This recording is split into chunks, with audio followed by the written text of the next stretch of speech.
Good morning and welcome to Wellspring. And for those of you who it applies to, Happy Mother's Day. My name is Edward Burlbaugh and I'm part of the spiritual leadership team here at Wellspring Church, and I welcome you this morning to service. First, we have a few announcements. Our Early Birds meets on Sunday mornings. We actually have a couple of stations here, but we do get on Zoom because we have folks. Well, we have one person who joins us from Phoenix now. So we broadcast on Zoom as well as folks in person. It's at 9:30. And if you go to our website, there's a link on it, and you can join. We're just about to finish up the book by Eric Butterworth, Practical Metaphysics. So that's, and we haven't chosen our next book yet. But anyway, it's a dynamic group, and we'll probably stay on Zoom forever, at least in the near future, because now we don't want to exclude the folks that can only get here by Zoom. Although we'd welcome them to be here in person, but it's a little long of a drive to come for Sunday service, from Phoenix anyway. And we have someone that comes on from Texas, over in the Houston area. And somebody comes in from Kansas City every once in a while. So. All right, so in May, the next remaining 2 Sundays in May, we have Gene Geringer talking on the 21st, and Reverend Kamatara will be here on the last Sunday in May. Our Thursday evening group is still meeting at 7 p.m. on Thursdays. And each week we have a different speaker. We've taken these from the 2019 HEAL conference.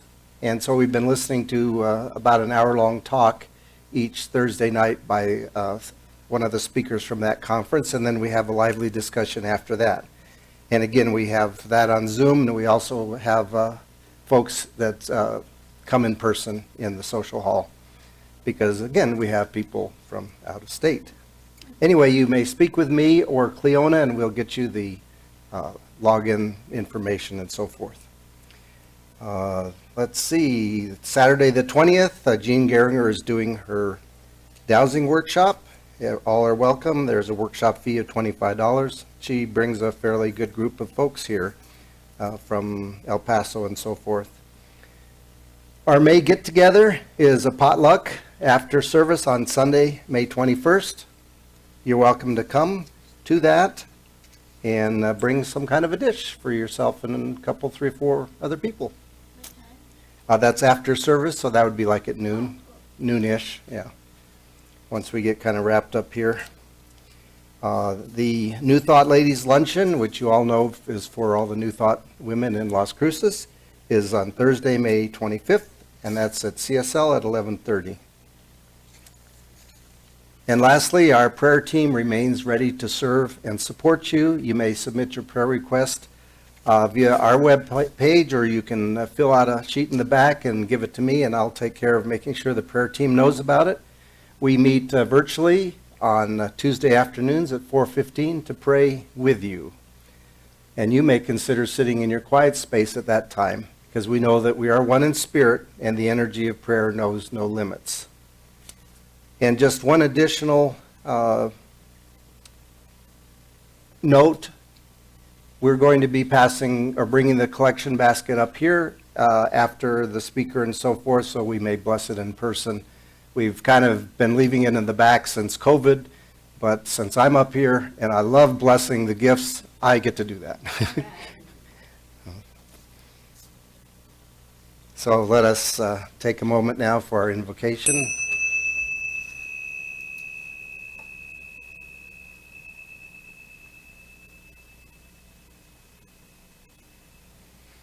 Oh, what a magnificent day today is, celebrating mothers throughout the world. That is an aspect of the divine creator, the mother aspect. We just know that as we sit here and we take a breath and relax and place our intention there, that we feel the presence of Spirit just moving in, through, and around each and one of us. Just feel that energy, and we feel it starting with us and moving out throughout the entire group here today. And to those on Zoom, we're so grateful for everyone bringing their energy here today. So we acknowledge this oneness that we are a part of. We know that there is no place where God is not. And the energy that we develop and create here today expands beyond Las Cruces throughout the entire cosmos. So we give great thanks for that. And so it is. Now, please stand if you're able for our song of joy. I'm going to turn me on.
All right, please read with me our vision, mission, and our affirmation. Our vision, it's also on this sheet of paper in case you can't see it up here. Our vision is to elevate spiritual consciousness in our world. Our mission, to support individual spiritual quests through celebration, study, counsel, loving fellowship, and service. And our affirmation was brought back forward from something Reverend Sam wrote many years ago. God in me attracts others who reveal a rich blend of joy, and fellowship. I know that my path is an expression of my sacred self. Therefore, I glow with full intensity. My personal journey is a blessing and a light to all of us, and so it is. Thank you all. Now, our guest musician, Oil, you're up.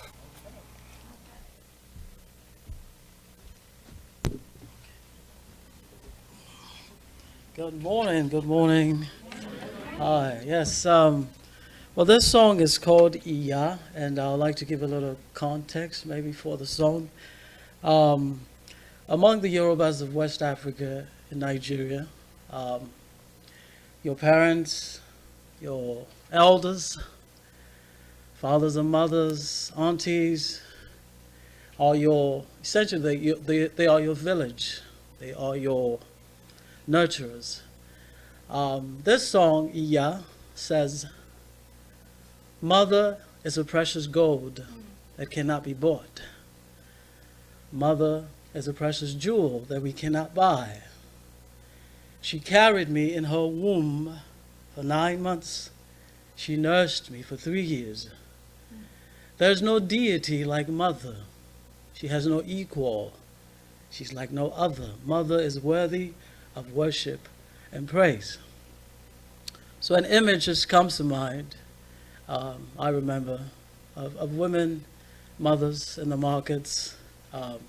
They may be doing their business, selling produce or buying groceries or at home.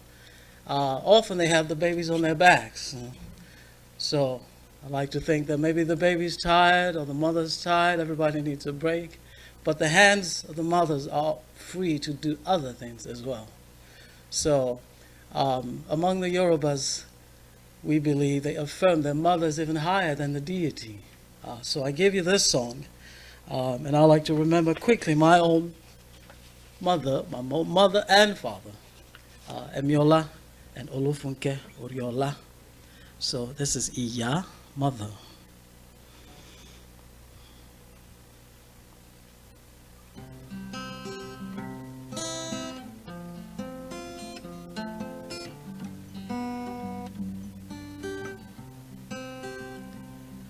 Iya ni wura iyebíye tí a kò lè fowó rà.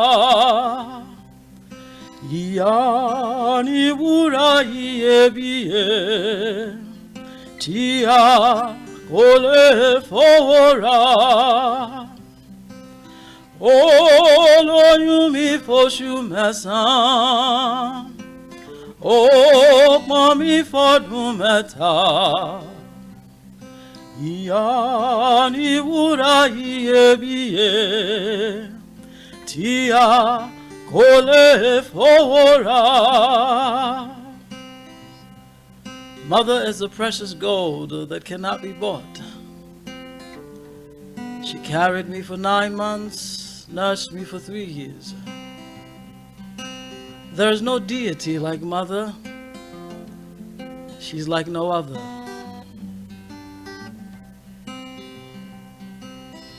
Òrìṣà bí a kò sí láyé o, òrìṣà bí a ṣọ̀wọ́n. Òrìṣà bí a kò sí láyé o, ìyá la máa bọ̀. Ìyá ni wúrà iyebíye tí a kò lè fowó rà. Ìyá ni wúrà iyebíye tí a kò lè fowó rà. Ìyá ni wúrà iyebíye tí a kò lè fowó rà. Ìyá ni wúrà iyebíye tí a kò lè fowó rà.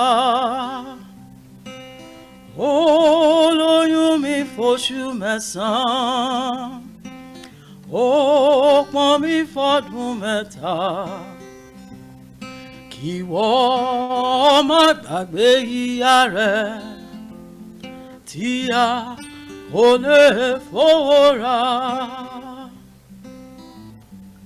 Remember your mother. Tí a kò lè fowó rà. Tí a kò lè fowó rà.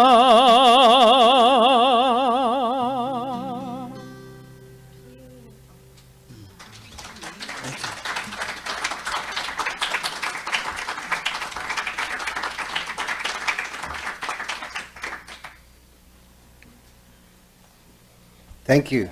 Thank you.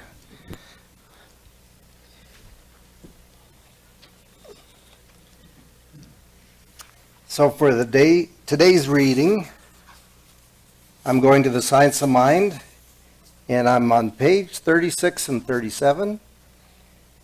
We'll see how this fits in with the message. Spirit was working here. Let's find out. This original life is infinite. It is good. It is filled with peace. It is of the essence of purity. It is the ultimate of intelligence. It is power. It is law. It is life. It is in us. in that inner sanctuary of our own nature, hidden perhaps from objective gaze, nestles the seed, perfection. In our ignorance of the truth, we have misused the highest power we possess. And so great is this power, so complete is our freedom in it, so absolute the domain of law through it, that the misuse of this power has brought upon us the very conditions from which we suffer. We are bound because we are first free. The power which appears to bind us is the only power in the universe which can free us. This is why Jesus summed up his whole philosophy in this simple statement: "It is done unto you as you believe." The great teacher looked so deeply into nature that she revealed her fundamental simplicity to him. That believe and that as symbolize heaven and hell. And so we suffer, not because suffering is imposed upon us, but because we are ignorant of our true nature. And so with that, it brings me a pleasure and a joy to welcome Reverend Sandhi Scott here today speaking at Wellspring.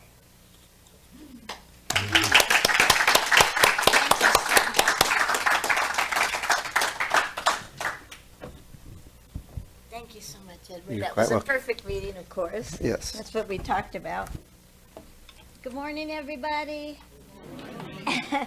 I'm surprised anyone came. I thought for Mother's Day people wouldn't show up. When Ron and I were co-ministers, I gave all the holidays and the time change Sundays to him. So I'm really grateful for each and every one of you, truly. Boy, when Edward called me on April 14th and invited me to speak and gave me the dates, he delivered the manifestation of my affirmation that finally I was ready to offer what I've learned and studied. It's my greatest joy. And your song was so touching. Thank you ever so much. And you have adorable ears. Oh, Lordy. So, Edward was the answer to this affirmation: please show me the way to serve and offer what I've learned and studied for 45 years. And the answer came. And I walked into what is that building called? Social Hall.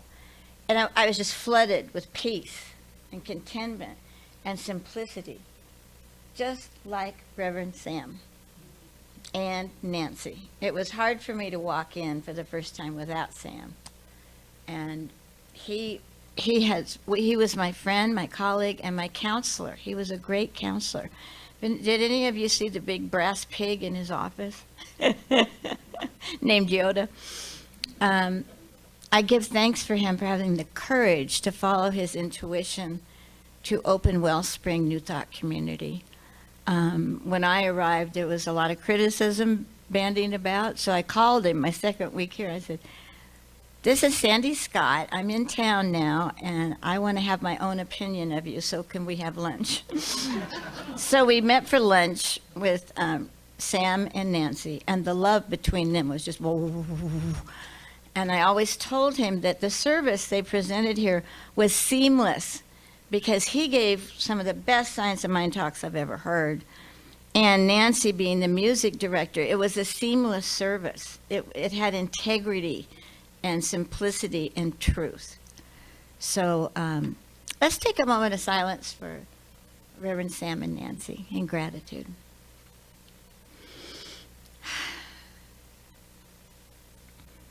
Thank you, thank you, thank you, dear Sam and precious Nancy. Thank you. You live on in our hearts. Swaha.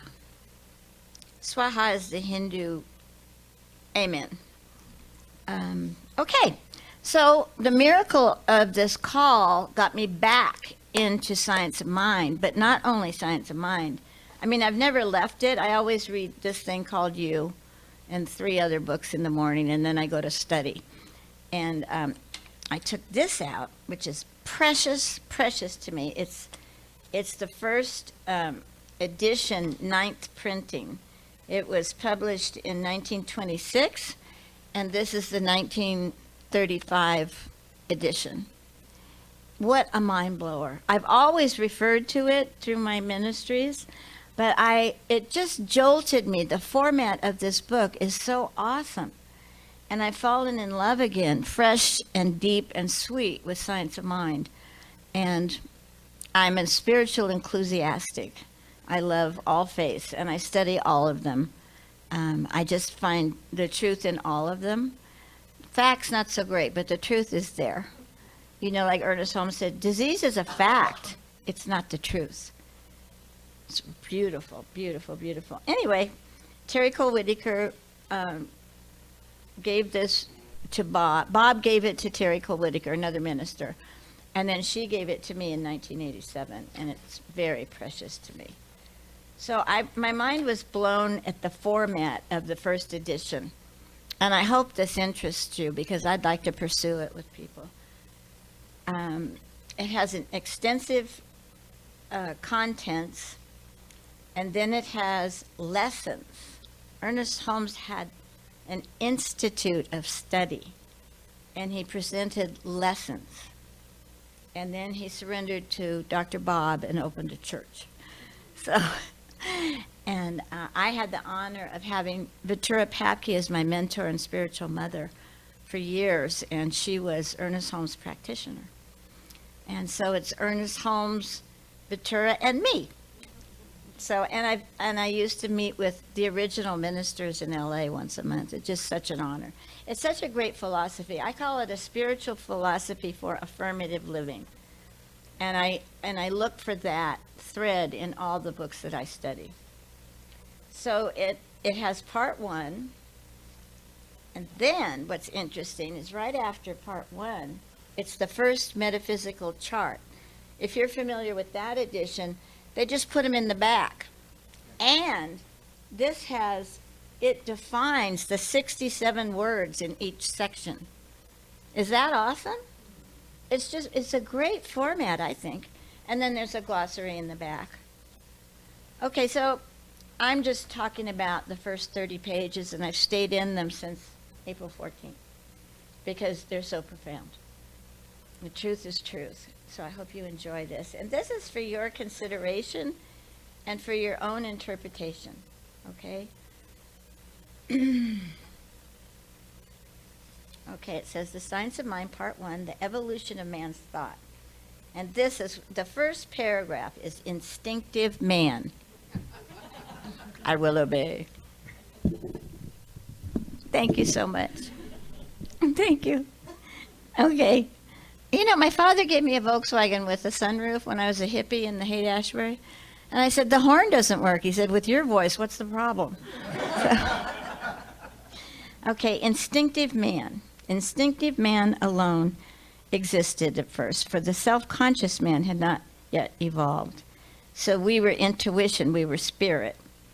And instinctive man then means that inner something or life which we do not see, but which is, of course, there. We might say that instinctive life is God in man. How many times do we say, I coulda, woulda, shoulda? Johnny Carson had a video in one of his shows, and he's coming out of a massage parlor, and he goes, I could have had a V8. But the coulda, woulda, shouldas don't serve us at all. And I've released chunks of the past. And I'm celebrating the first 12 years of my life with my mother because they were glorious. And then it went downhill. But, you know, she was very talented and wonderful. And congratulations to all of you that are mothers. And Jennifer and I are animal mothers. I'm proud of it. Okay, so instinctive man then is that inner something or life which we do not see, but which is, of course, there. We might say that instinctive life is God in man, or the idea of man of God working through man. Boy, is that a great direction for life. Trust yourself. Listen first. You know, I'm a ready, fire, aim recovery. And really, it just, Now I'm learning to move from robotic reaction to mindful response, and it's a much better way to live. So instinctive life is God and man. So that is profound, because the people I appreciate in my life, these women, live by instinct. They trust their instinct, and I've learned to trust it more and more because I was control freak. You know, I'm recovering DMC queen, dominate, manipulate, and control. And I'm recovering.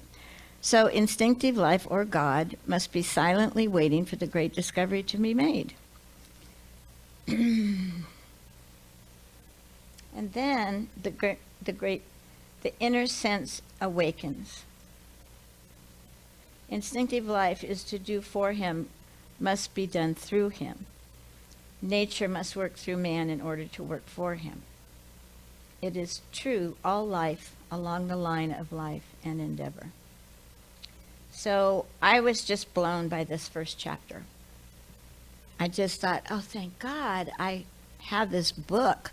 Thank God Edward inspired me to get back, Loretta, back to the basics that I love so much. And I think it's in all thought. So this is terrific. This is dramatic, and I want you to play with me. The great question, why? The great question, why, has forever been upon his lips. Few indeed have been able to answer this question, and these few have been passed by unheeded in the struggle for existence. Man has struggled along the weary road with a heavy heart and bleeding feet, only to be met by the grave. The lack of sense of completion has beset his every pathway, and in his blind groping he has held up his hands in speechless anguish, and his broken cries have rent the air with supplications to an apparently unheeded God. Why? Why? Why? Man has sought the wise, only discover their foolishness. He has sought the learned, only to find a lack of wisdom. Why? Why? Why? His cry has appeared to go forth into empty nothingness. But hark! I want you to say that. But hark! It's so cool. He was such a character. From somewhere a vague answer has come, some subtle inner sense of things, that inner sense of things. Some unknown presence has given answer, and a still small voice has said to him, man, know thyself. Just like Socrates. So that means to me that I need to prefer my spiritual identification over my physical identification. Because everything I can see, can you hear me? Are you doing this? Can you turn it up? No. Oh, okay. Oh, okay. I missed the signal. Man, know thyself, just like Socrates, just like the wisdom when we find a path to open our hearts and minds to a greater way of living. That's the instinct. And the why? The answer is to know yourself. Know your capital S self and your little s self. And hopefully capital S overcomes little s, the monkey mind. Blah, blah, blah, blah, blah, blah, blah, blah. I call her Greta. I say, okay, Greta, we're going to go to Wellspring. What's your plan to sabotage? I just want to know, so I'll be prepared. So I make friends with the monkey mind. I don't think I won't ever get rid of it as long as I have a body. But man, to go to divine mind is freedom, freedom, freedom. We can self-liberate ourselves in the twinkling of an eye with a thought. What I discovered lately was that my thoughts regulate the frequency on which I express and experience life. And so when I find myself off center, I go up, up, up, up, up, up, up. So, and it works. I thought my emotions were more powerful than my thoughts, and I let them be. And now, no, what's my highest thought about this? How do I want to experience this? This is ridiculous. What happens is I get stuck between the pain of the past and the fear of the future.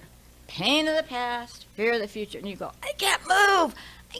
And you go, oh, this is cool. This is mindfulness. This is be here now. Be here, wow. This is an amazing philosophy, and I love the bookstore. All those books are so wonderful. They're my heroes, Eric Butterworth and Quimby. I heard that you know a lot about Quimby. He was the first New Thought revelator that thought becomes form. So anyway, knowing that myself means I prefer capital S to little s. I prefer to see through to the truth of every person, place, thing, and condition. Vitura Papke was amazing. She truly was.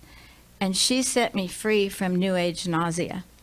Because, and I called it that because when I started working with death, I would tell dying people that they thought themselves sick and they could think themselves well. And so I realized I wasn't believing what I was teaching anymore. And I reread The Science of Mind, and I found Ernest Holmes saying disease is a fact, not the truth. You do not have to think yourself sick. Race thought, in the glossary, race thought, like Lily Tomlin calls it, the collective hunch. Race thought is a prolific source of disease. And so we, right now, since COVID, I think I have to be vigilant and discerning because the atmosphere is rugged sometimes.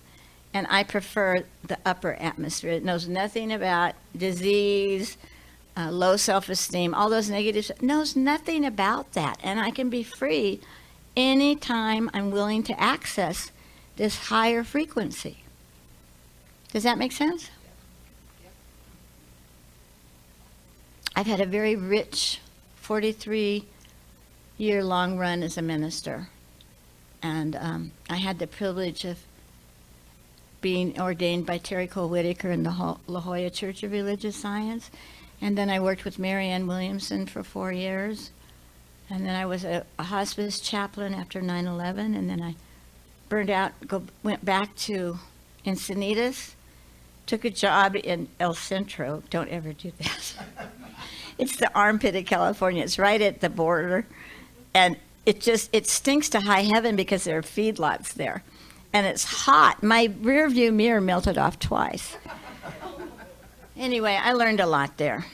And then I went to Detroit, New York, and now here.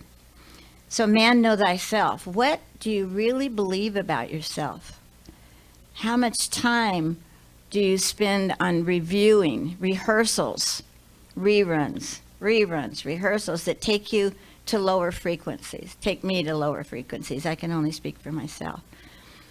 My goal in this phase of my life, starting today, is to present a topic from spiritual philosophies for your consideration and your own interpretation. Because everything is interpretation. And I pray that I interpret from divine mind instead of monkey mind. Like religion is a interpretation of life and death. And they differ so much from Baptists to Muslims to atheists. I love all of them. But it's important to interpret what I'm saying, if it interests you, if it rings true for you, to say, what does this mean for me? And how may, oh gosh, what time? I lost count. Oh, okay. Blah, blah, blah. Anyway, it's important to interpret what I'm saying. And I want to share this.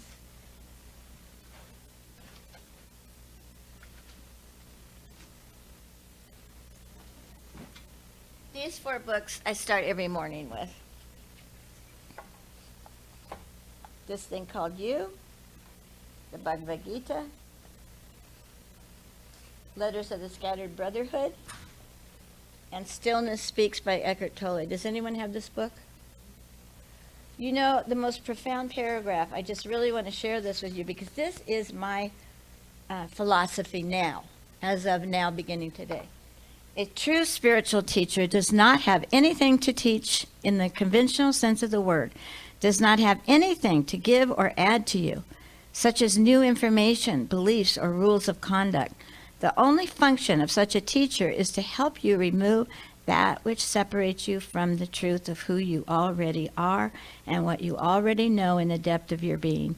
The spiritual teacher is there to uncover and reveal to you that dimension of inner depth that is also peace. Isn't that humble and awesome? And then he goes on, he says, don't read this cover to cover. It's wonderful chapters.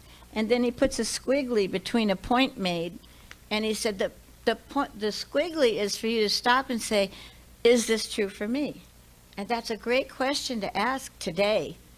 Is this the high truth, or is this just a temporary fact? Because all of our senses, if I touch my cheeks, are in our head, between our ears. You know, the ears, mouth, what is it? Hand. It all starts here. We sense, and then we interpret. So if I hear something raunchy, how do I want to interpret this? It's just a tiny, tiny, tiny thought, a tiny fact that doesn't do me any good. So poof. Let's say that. Poof. Just poof. Enough already. I'm sick to death of that. Not to death. Anyway, so you are an interpreter of your life, and how you interpret it on the frequency of your thought is how we live. And it's really important, I think, for me to know that. It took me a long time to figure it out. But I really believe that infinite energy is frequencies. And it's God, and it's Buddha, and it's Krishna, and it's Allah. It's all the avatars, the messengers of a higher truth. It's so beautiful. Isn't it a wonderful philosophy? Yeah. You know, one time Vitura Papke was speaking to our church that was 99% people with AIDS in West Hollywood. And she chose our church. Other ministers were very jealous. How come she comes to you? She said, because we have the greatest need for the truth. That's why. Where would Jesus be? So she was speaking, and we had tulips for her because Vitura means tulip. And I was right there, and she leaned over and she said, and my name is Vitura, and it means tulips. And she, you know, energized the tulips, and I went, bam, white light, and Ernest Holmes appeared in this golden hologram, and he said, isn't this wonderful? And what Vitura told me about him, many stories, is that he really was exuberant. He really was. He could touch an old dead tree and it would bloom. He could calm down a wild animal. He would take people that were begging on the street in front of the center in Los Angeles, say, come on in, I'll make you a minister. And it drove people nuts. But it worked. You know, he was just twinkly and wonderful. And I listened to him last night. You just Google videos by Ernest Holmes, and you hear this rich, rich voice just coming from his soul. He really didn't deviate very much at all. So, to learn how to think, you know, Ernest Holmes always said, change your thinking, change your life. And, you know, I've taught it for years and years and years, but only in the last 3 years have I really experienced it, that I can choose up. I don't have to be in the lower frequencies. I don't have to react. If I judge, I'm trying to make myself be better than the other. And it reveals my insecurity if I'm gossiping or judging. It takes me down. I don't like it anymore. It just was such a habit. My mother was an incredibly lost, judgmental soul in the later years. And in one of these, it says the ego self, who you truly are. In the ego self, it says the ego has to have an enemy. Have you noticed that? Did you get kind of high when you have self-righteous indignation? Yeah, it's really easy, isn't it? It's a horrible high. It's so untrue. It's a temporary fact of lowering down your energy. And guess what? That's the law of attraction. Ernest Holmes wrote about the law of attraction in 1926, and now people are making billions teaching it. Billions. Do they recognize him? No, but I do, and I'm really glad that it's getting out no matter how. You know, the word is getting out that our minds are magnets, and people are our thoughts coming back to me, and today it's a glorious experience here. I love the atmosphere. Ernest Holmes said, places have a spiritual atmosphere, and the atmosphere here, from walking in and then coming in, it feels so fresh and simple and healing. You know, Ernest Holmes said, we don't heal, we reveal. We don't create, we discover creation and use it. He said so many beautiful things. But that race thought really set people dying free, because you don't have to think yourself sick. And I certainly don't have to fire bullets into open wounds by telling people they created it. You couldn't make me say it today. You really couldn't. And then I found all the compassion in this book, the incredible compassion. So, what's really cool about this, I hope you guys want to further a discussion on it. The first, it says lesson 1. These are lessons, not chapters, not religion, metaphysical meaning of words used in universal charts. So this is the universal chart number 1. So he presents the lesson, then he put the chart, and on the top it has, well, in all, it's 67 words in here to describe spirit, mind, and body. And what starts on the next page is a glossary, a definition of every single one of those words. Have I ever read it? At last, yes. I mean, what a teaching. Isn't that cool? You know, to have the chart be a map of what he just taught is awesome. So, and any book you read, any book that takes you home is valid. Any book. You know, I watch soap operas. I love them. I admit it. I've watched The Young and the Restless since day one. I had a friend when we went to Asilomar, the retreat. He stayed across the street in a motel because there were no TVs. And the Asilomar grad, he could not miss his soap opera. So anyway, I can't tell you how much it means for me to be here today. The other books I lean on are, this is my, I've never left, no matter what, I've never left this thing called You. And this is my second one. And my energy just destroys stuff. My books are just in shreds. But this thing called You is such a great introduction to the truth, as Ernest Holmes interprets it. And then I don't know if you've heard of the Letters of the Scattered Brotherhood. In 1980 at Asilomar, Reverend Marcia Mendiza read from this. And it was 1980, and it says, "The day I decided to become a minister." I mean, the truth in this book is just, you know, the words are fierce. You know, it said, "At last you've come to a place on your journey where your burden is growing lighter." Isn't that true? We get lighter and lighter when we choose a frequency that takes us to the higher truth. It's just, it can be instant. You know, I was hosting an ordination in Whittier where Ernest Holmes saw the light in one of his talks.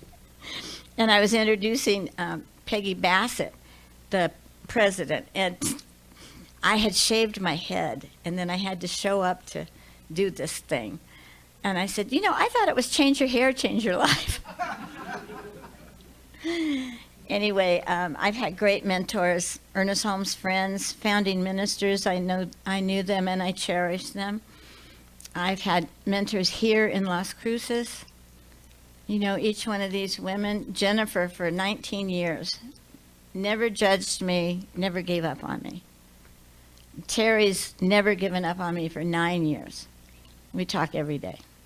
And Amy is my newest friend, and she's just the bomb. She has her support doggy. She's a great artist. So we all have gifts. Isn't it time to give them? It's like, ooh, I think I could do that. No, do it. Just do it. Just cut loose. Risk it. What the heck?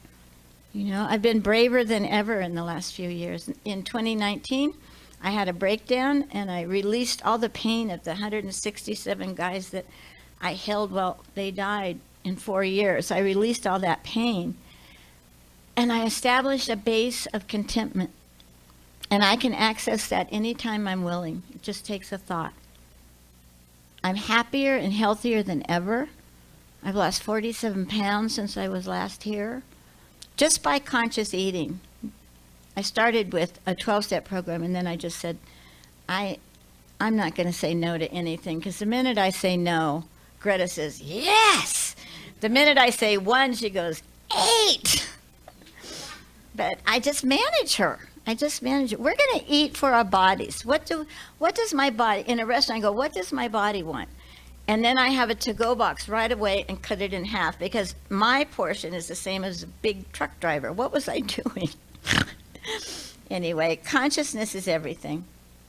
And I love this truth. No matter who's speaking, you know, with even dowsing is a wonderful proof of spirit. My spiritual identity is invisible. My body is visible. The truth of who I am is invisible. The best things in life are invisible. God, love, light, sobriety, friends, all that. You can't, anything, it's invisible. If we get stuck in the visible, we're down in the ground reacting and experiencing and stressing. It's like, that's not good enough for us. It's not good enough for us. So take a moment and think about something that may have resonated with you. And maybe ask yourself, what's true for me here? What makes sense to me? How can I interpret this?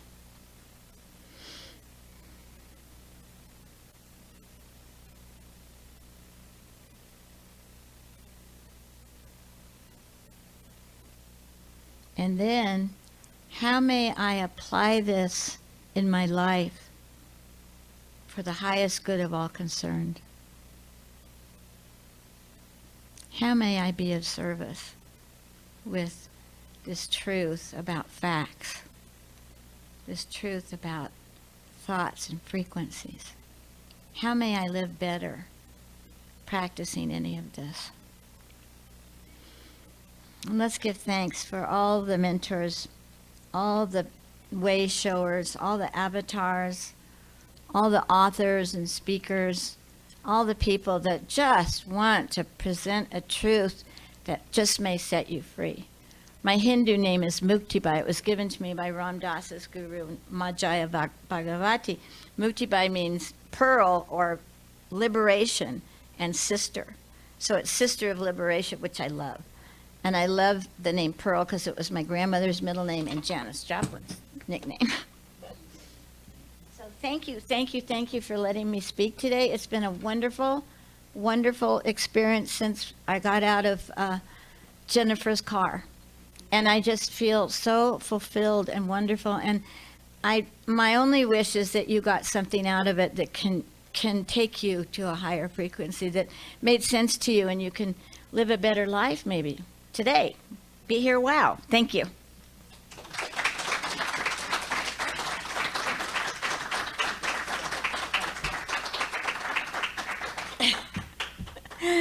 Okay, now we do affirmative prayer. Is that what we do? Okay. Let's center in the higher place, divine mind. Let's center higher than our bodies, people, places, things, conditions. Let's go there. Let's be there. Let's sense it. This freedom, this power, this love, light as love. We breathe into it. We unite with it. We choose our thoughts today. We choose the frequency we want to be on. And not let anything take us down. Or if we do be taken down, we instantly get right up, up, up. So thank you, Wellspring, Sam, Nancy, everyone who's spoken here. The grace and kindness of Edward, the feeling in this sanctuary, this feeling of simplicity and dignity, this feeling of peace and contentment. I am so very grateful for this morning, for the honor of being able to speak to you. I give thanks to infinite energy as love and light right here in this very room. Now just say what you'd like to say silently.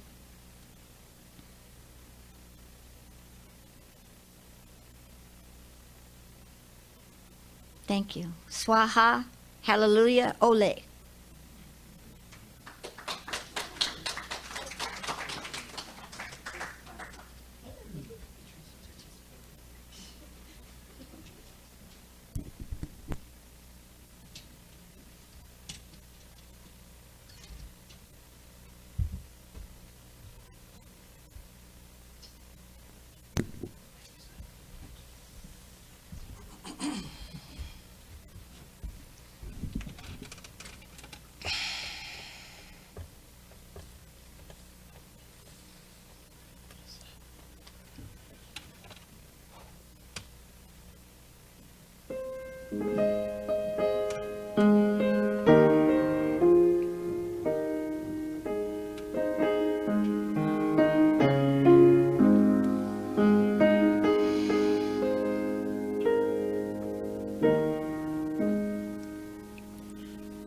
My life flows on in endless song, a prophet's lamentation.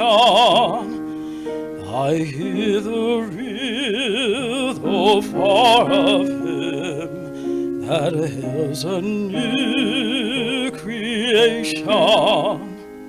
Through all the tumult and the strife, I hear the music in my soul.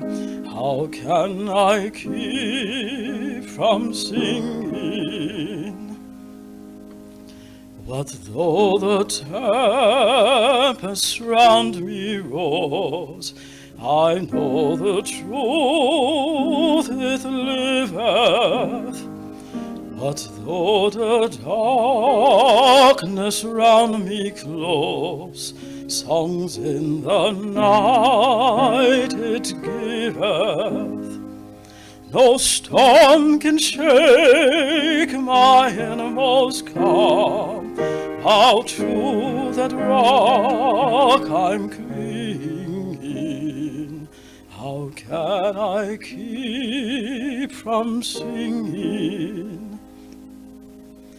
I lift my eyes, the clouds grow thin. I see the blue above it. And day by day this pathway clears, since first I learned to love it. The peace of God restores my soul, a fountain ever springing. How can I keep from singing?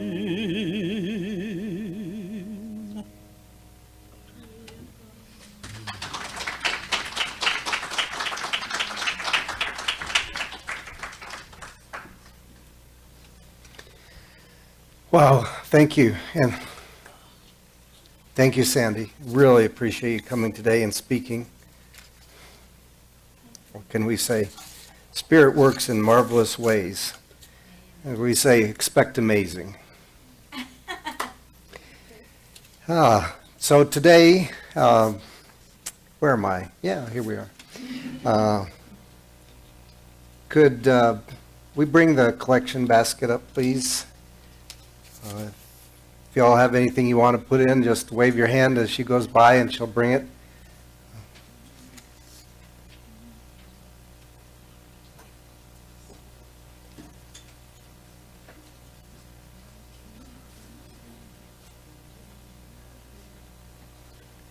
It's not trying to put pressure on folks. I just love being able to bless these gifts.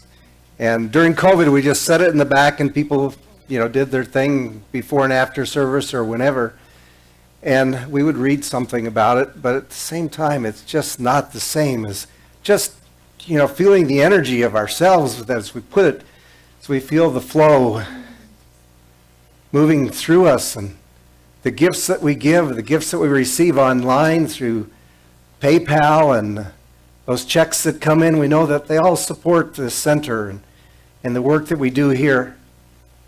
In addition to that, we tithe to the organizations, charities in Las Cruces and throughout the world. It is just such a joy to be able to share of the abundance as we feel it from the source. We just know that these gifts are multiplied in ways that we cannot even imagine, because that source is full of abundance and wants for each and every one of us that same abundance, not only financial, but abundance of our heart, the love and the peace and the joy that we each have. We expand on that. So as we touch into that depth within ourselves, we just know that this is a wondrous world that we live in. We are magnificent beings participating, and we give great thanks, and so it is. Thank you, Judy. Yeah. Oh. In addition, there are a number of folks who have contributed to today's production, and we couldn't do it without them. So we are very grateful for their service. And thank those of you who are on Zoom for joining us here today. And those who are here in person, please join us over in the social hall after. We have some goodies, treats. I think there are even some cupcakes. If those are neither goodies nor treats, I'm not sure. And we do have some coffee. So thank you. And we appreciate all of you on Zoom as well. So now please stand if you're able and read with me the benediction. If you can't read it from up here, we've got it on a sheet of paper that hopefully we handed out to you all. Spirit in the midst of us is mighty.